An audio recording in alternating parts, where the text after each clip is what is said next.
99% of tech startups, they focus on building a product and then they try and figure out how to market it. What if you started with why should people care about this thing? In this episode, I spoke to Elan Miller.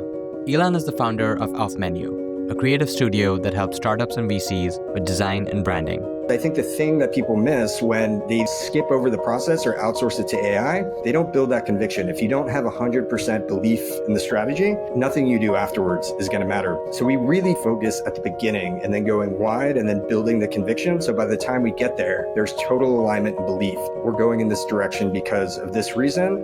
And this is going to essentially be the operating system for how we make decisions moving forward. Elan has been in the tech storytelling space way before it was cool.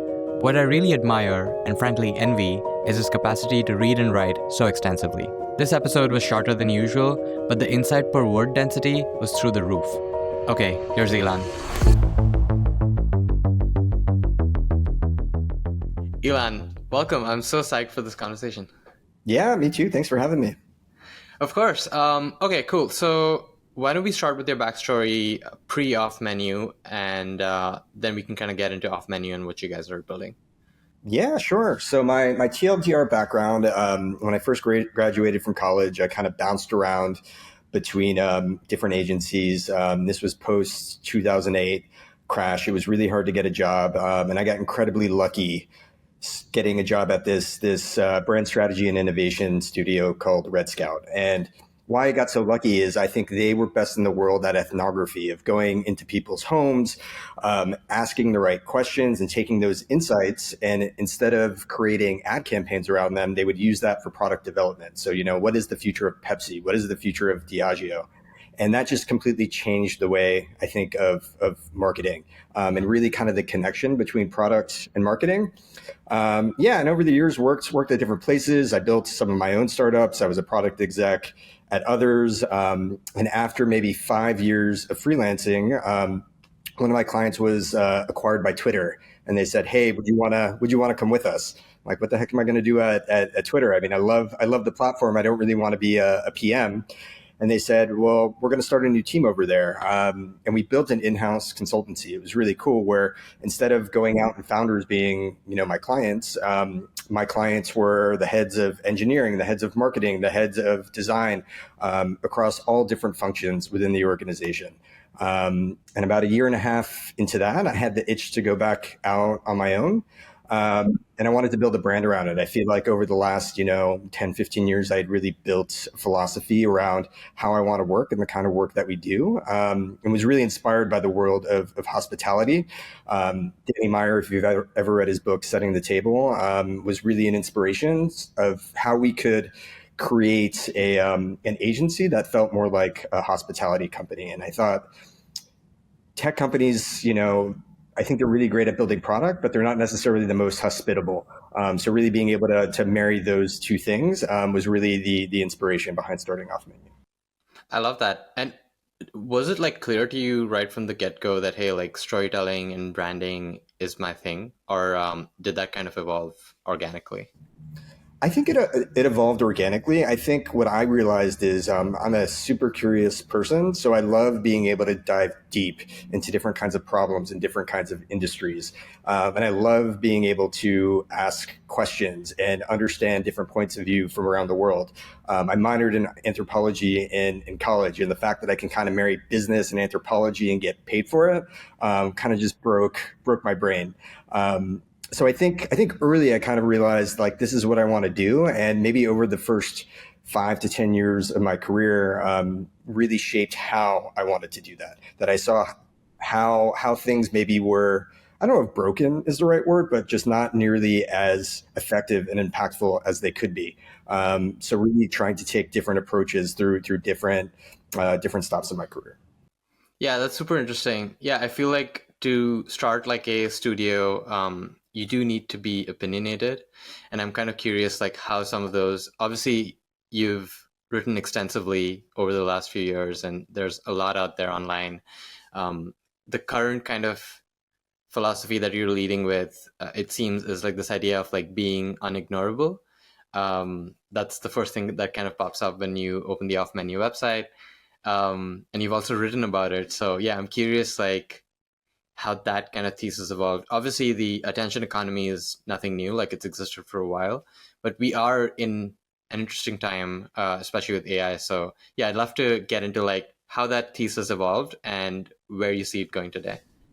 Yeah, definitely. So I think there's a few different things. I think I looked at some of my favorite storytellers in popular culture and really tried to diagnose what makes them interesting, what makes them unique. Why do people listen to them when they speak? And the people who come to mind are, of course, Steve Jobs, right? He's the goat. And one of the things, and this is detailed in Tony Fadell's book, Build. And Tony Fadell was the original designer on the iPod. He went on to design the iPhone, and then, of course, went on to build Nest. And he documents this reframe that I think a lot of tech companies could get value from. It's the reason Steve Jobs was the best keynote speaker of all time is he started with the keynote, right? He figured out what he wanted to go up on stage and what he wanted to say and why people would care about that. And then everybody went and built like that. Then his job was, okay, how do we build that? And all of these different product reviews, I need to make sure that I can go up on stage and be able to deliver that mic drop moment, right? And then I look at folks like Peter Attia, who's built an amazing brand around longevity, and he's a huge media personality who has millions of followers. And in building his longevity practice, he talks about this idea of backcasting, how his patients come to him and he says, what do you want your life to look like at 80 or 90 years old? And okay, if you want to be running marathons at that age, if you want to be picking up your grandkids, what can we be doing today to be able to prepare for that point? Have tons of other examples as well, right? Brian Chesky, Jeff Bezos. And really what I realized was they started at the end, right? They really painted this picture of what they want the world to look like and why people would care about that thing. And then slowly but surely they marched towards that thing in order to go and build that. And I think that's what I saw as kind of the opportunity that, 99% of tech startups and really companies as a whole, they focus on building a product, right? They build a great product and then they try and figure out how to market it. And I think the thesis behind being unignorable is to flip that. What if you started with the marketing message? What if you started with why should people care about this thing? What is happening in their lives? What is happening in popular culture? And once you can figure out why people should care about it, then go and build that thing. I love that. Question for you there. Do you feel like the best stories also need to be popular stories? In the context of the attention economy, I'm just thinking like, do you have to be, is virality a virtue, so to speak, or can some of the best stories also be extremely authentic and they kind of play out over time?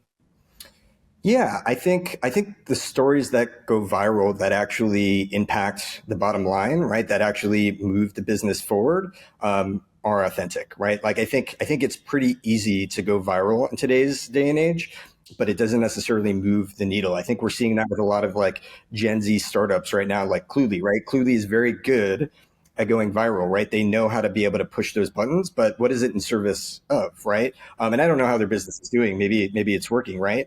But I think the way the world is going, especially with AI and searching with LLMs versus traditional search, is you want to be as niche as possible, right? You want to be an expert at a specific thing. You want it to come from personal experience. That's what people crave.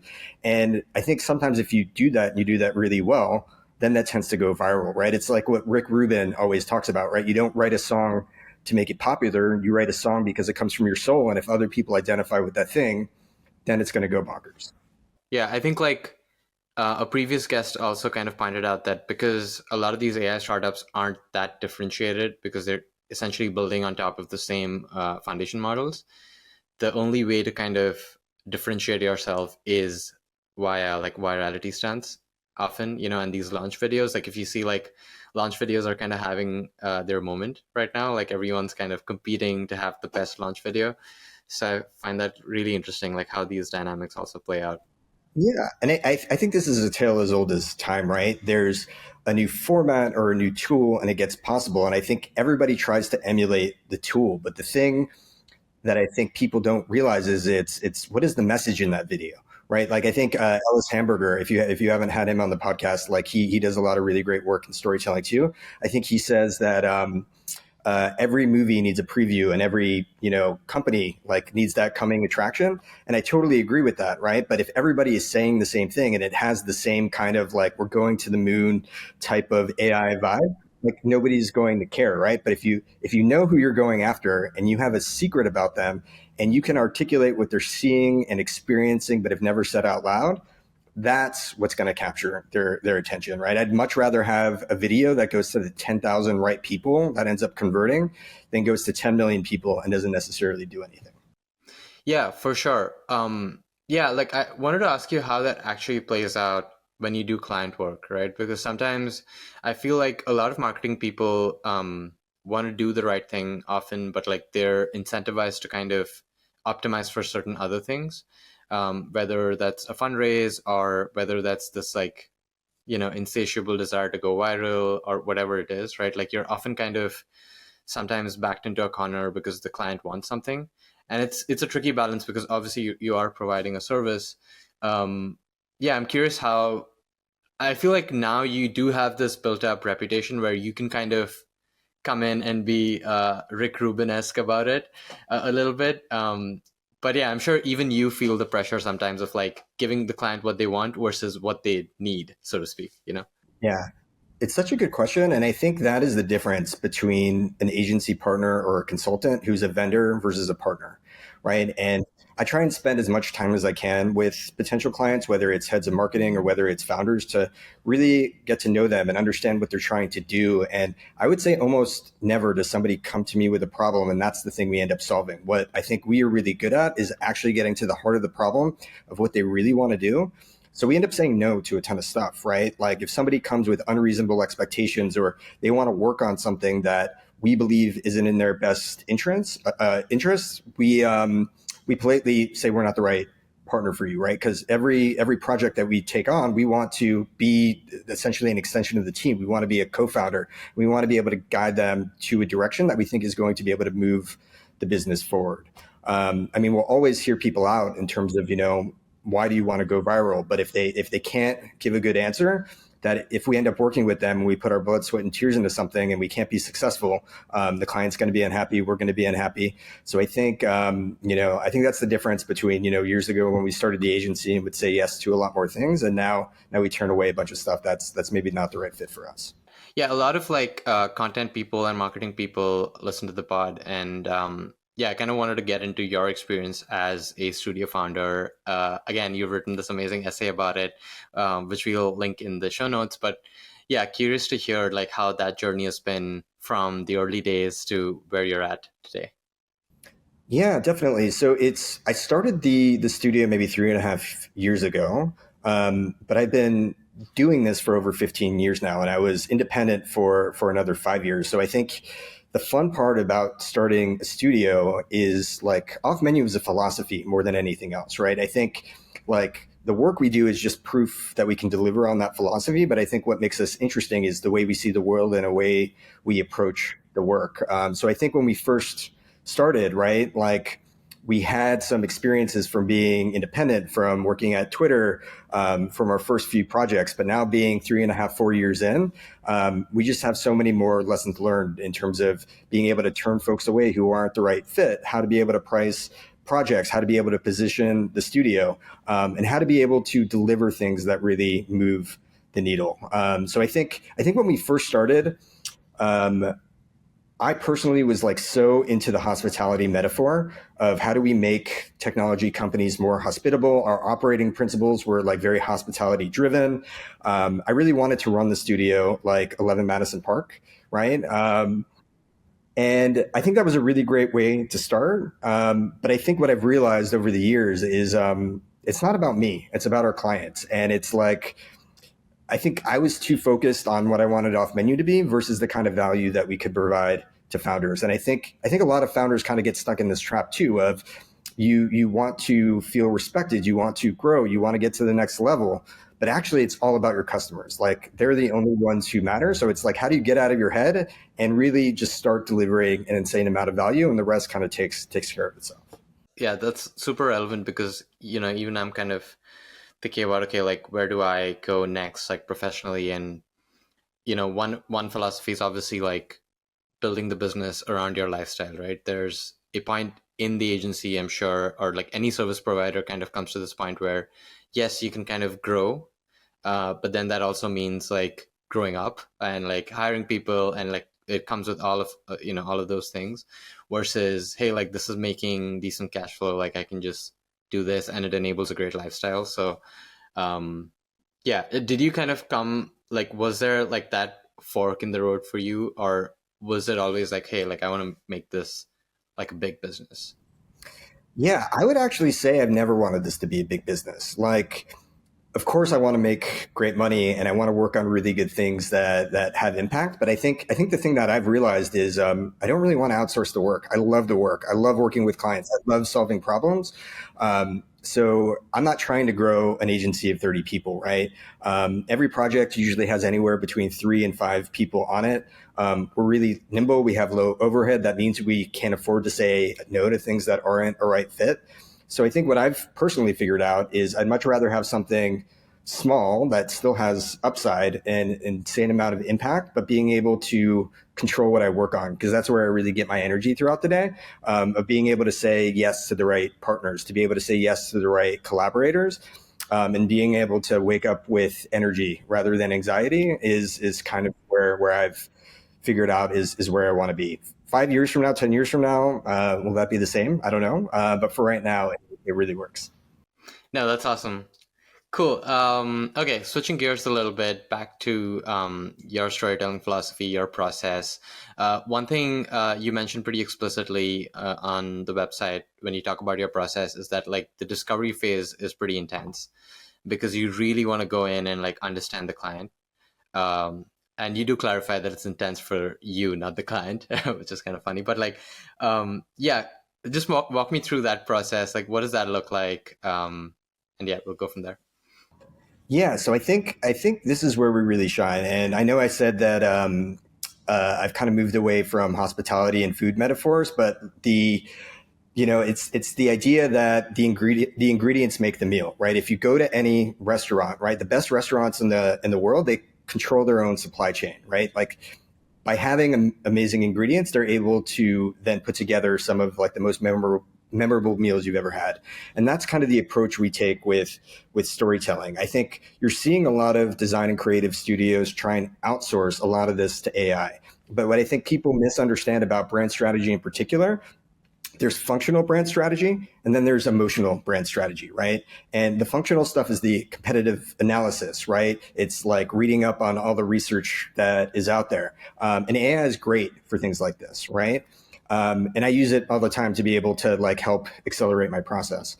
But where I think AI is not necessarily great at is being able to answer the question, why should anybody care? It's how do you frame the problem? How do you identify the insight? And how do you ask the right questions to be able to pull the right things from people?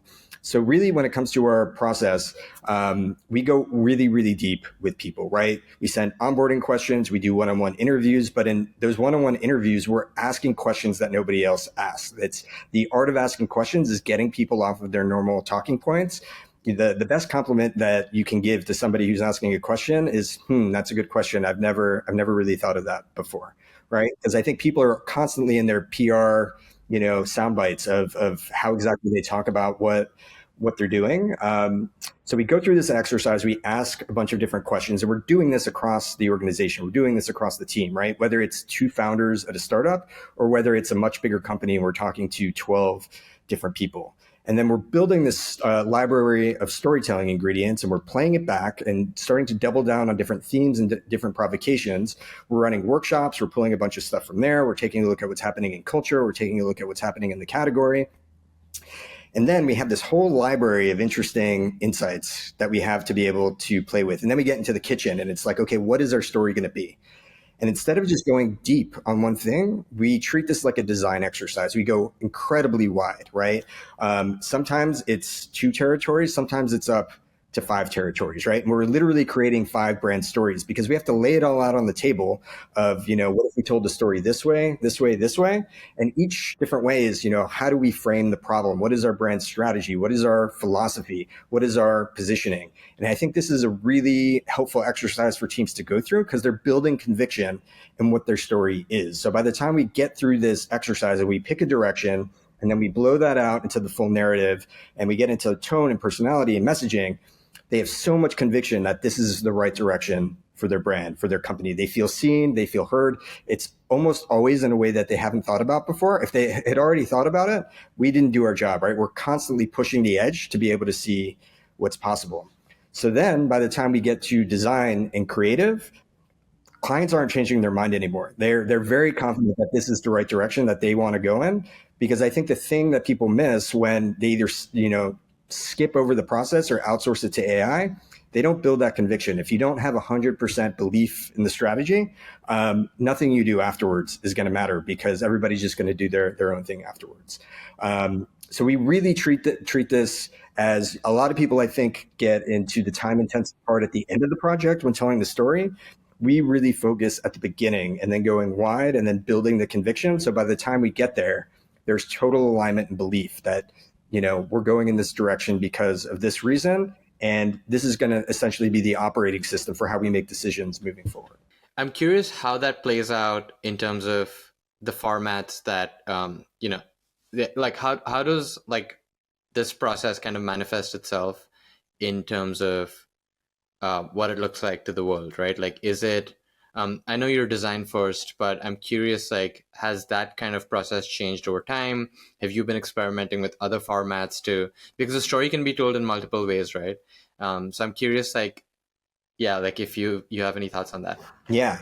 So I think the reason most companies struggle with marketing and storytelling is because they're selling a product, not a point of view, right? And the whole point of going through this process is to be able to figure out what is your point of view. And once you have conviction in your point of view, going to market is suddenly really easy, right? You know what you have to say. You know who you're saying it to. You know why you're saying it. So then I think it just becomes a matter of where you want to tell your story and why. So a really good example of how this comes to life is something we've been doing off menu quite a bit is if we're working with an early stage startup and they're trying to go to market and they have a 10x innovation, right? They're working on something that's probably a little bit ahead of its time. They're introducing it to the world. People aren't sure what it is yet. Rather than creating a traditional website, right, where you have a headline, a call to action, maybe 3 features of how this product works, that's a traditional website. But people don't understand where it fits within their life or why they need it. So we've been moving towards story-driven websites, right, that read like a long manifesto, that really start with the problem and they get you riled up about the problem. And only towards the end of the website do they introduce their solution and why you should care, right? And I think this is a really great example of this doesn't necessarily work for every type of company and every type of product, right? If you're playing in a commoditized market where people already understand the problem, you need to lead with your solution a little bit earlier, right? But with that point of view, you can then create a website in a very different way, right? And I think it all comes down to what are you trying to do with this channel or what are you trying to do for the business? And it's like if you understand what you're trying to do and you have a point of view, then figuring out how to go to market is suddenly the easy part. Yeah, no, I love that. It's kind of a great segue to my next question, which is, I love talking about this idea of like the minimum viable content strategy with content folks. And I'm curious, just to broaden that a little bit, like what's your minimum viable like brand strategy for founders who are just getting started? They have a product, but they don't know, where to go next. Yeah, so I think the big thing that folks tend to skip, like I think a lot of people naturally, right? It's like they start with the value proposition, right? Like what is the value we're delivering and then how is that different from everybody else? And you absolutely have to nail that. But where I think the opportunity is that opens up the aperture for content and being able to share your point of view and being able to go direct is how are you framing the problem differently than other people? And I think a lot of folks kind of go in the functional door, right? Of like we've been taught like the job's to be done and like what is that job to be done, and it's really functional. But when something is functional, it doesn't pull at the emotional heartstrings, right? People aren't motivated to like jump off their couch and act, right? But if you can identify the insight, right, the unspoken human truth that like frames the problem differently, then all of a sudden you're opening up the aperture in terms of, okay, why should somebody care? So I think in terms of a minimum viable brand strategy, it's really figuring out how you frame that problem and what is your philosophy coming out of that. So I think value proposition is maybe like one step towards the frontier, and it's like, how do you get to step 10? So I would really think about how to frame the problem and what is the philosophy that's born from that. No, that's awesome. And like, I think one big challenge on this front is always like managing expectations, right? Because stories take time to form, obviously internally, but then also to kind of propagate externally, right? Like, it just takes a long time, and people have very short-term goals. Best case, they're like, okay, like I have 1 quarter for this. But really, like, some of the best stories and some of the most iconic stories have taken so long to play out. As you work with founders, as you partner with these companies, like, are there any like frameworks to help founders understand that, hey, this is a long game? I mean, I think everyone understands it in theory, but like in practice, people start getting nervous by like month 2. Yeah, definitely. I think it's natural, right? It's scary putting yourself out there. It's extremely vulnerable, right? But I think this just kind of comes back to, what do you believe that few other people believe? This is the exercise of having your conviction. I think if you skip over the brand strategy process and you go with the first thing that comes to mind, you don't have a lot of conviction. So by month 2, you want to give up. But I think if you kind of go through this process and you really take a look at what's happening in consumer behavior, you take a look at what's happening in culture, you really go deep in terms of how you want to frame your problem, you build that conviction that this makes sense, and you have to try and figure out like how to be able to frame that, how to be able to message that, where are the right places to be able to do that. And that takes time, right? I think the other thing is your story is never done, right? Take a look at some of the most successful companies in the world, right? Facebook started as a social network, right? And look at what it's expanded. It has a different name now. It's called Meta, right? So story isn't something that's ever finished. It's not like you check the box and it's gone. Even off menus positioning and off menus story and off menus pitch is constantly evolving. I wouldn't say every day, but 2 to 3 times a year, I kind of take a look at what's happening, how people are responding, and how do I continue to evolve, because the world is just moving too quickly. When I started 3.5 years ago, ChatGPT wasn't out, and now all of a sudden, the world has changed, and that we need to be able to adapt. Otherwise, why is anybody gonna work with us? Yeah, I mean, speaking of, have you seen like any impact, like downstream impact on design because of ChatGPT? Because certain aesthetics have now kind of become commonplace. So are there certain tools that, the way like ChatGPT kind of ruined the M dash for writers, are there like similar kind of things that happened in design that, hey, you're just like, I cannot use this anymore because AI has ruined this for me? Yeah, that's a really good question. I don't know if anything specifically, but I think it's really illustrated that there's always been slop in design, right? So like I don't think it's a new problem with AI. I think one of the things that I've been thinking about in the studio is, 5 years ago, 10 years ago, design used to be a differentiator, right? Like I think this is one of the reasons Stripe blew up back in the day, right? They made it so simple. They made their developer docs beautiful. They invested in an amazing design team for their website. But now if you're a serious payments company, if you don't have good design, like good design is table stakes. Like nobody's going to take you seriously in 2025 if you don't have good design. So it's like, how do you stand out then if like, good design is the minimum? And I think brand personality is a really big part of that, right? So I think what I'm starting to see is like when a lot of things look the same, or it's easy to be able to, launch good design, and there's so many good agencies who are out there doing it. I think brand personality is really a lever that we're going to start seeing more and more companies lean into, that affects the creative aesthetic, but also affects the tone. It also affects the messaging in order to get people to pay attention to what you're doing. No, that's awesome. Yeah, like even just going through the off menu website, like I couldn't help but notice it's like very unexpected, like the visual journey, like whether it's like the globe and like the onion ring surrounding the globe, and or like the Statue of Liberty holding like a piece of broccoli. Like just the visual journey is like so unexpected that it keeps you interested, you know, like it's really like it kind of lives up to this idea of like being unignorable. So yeah, I love that you kind of walk the talk there Yeah, as thank you. well. I think that's really the goal for differentiation these days, right? It's how do you do something unexpected, but it can't be random. It can't just be like random for random's sake. It has to be authentic to your story, right? And like all of our visuals have food metaphors, so it relates back to our name. Like the original inspiration behind this was the dash and off menu, right? Where it kind of brings together two different things in a way you'd never expect, but in a way that makes sense. And I think that's what people are looking for, right? Like comes back to this world of hospitality.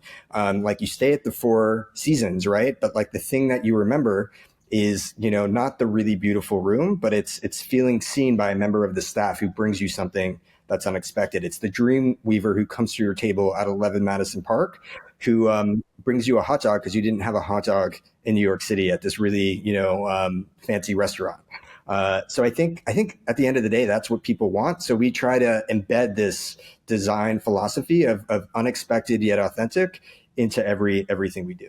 Yeah, totally. I think with like vibe coding and stuff also, I just feel like product design has an opportunity as well to kind of be a little more like quirky and like interesting. So Yeah, and I think that's the mission of the studio, right? It's like how do we take the tech world who is building amazing technology that is changing the world, and how do we make it more hospitable, right? How do we make it more inviting? How do we make it more warm? How do we make it more interesting? Not just on the consumer side of things, but on the business side of things, right? Like we spend so much time at work, and everything is so boring and bland. How do we make it fun to interact with? Like I was so inspired when Slack launched, so many years ago, right?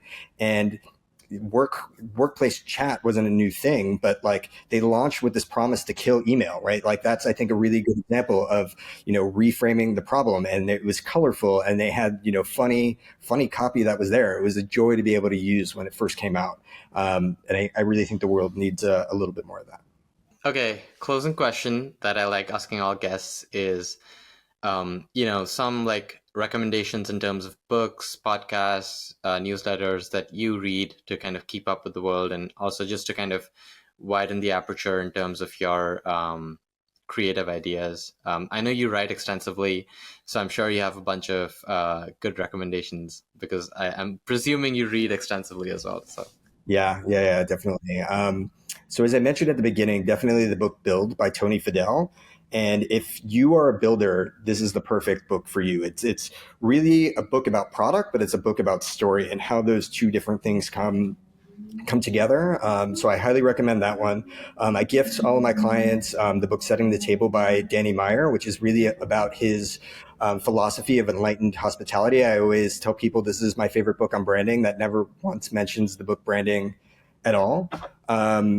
So I think those are two really good ones. There is a strategist out there named Mark Pollard who wrote an amazing book called Strategy is Your Words. If you're looking for specific frameworks, that's a really good one. And what's really cool in this world of AI now is if you find a framework that you identify, you can train a GPT on that framework to be able to. You almost have this writer's room out there that's really at your back to be able to help you generate interesting ideas. that's cool. Elan, thank you so much for your time. This is great. It's a lot of Yeah, it fun. was a lot of fun. Yeah, thanks for having me.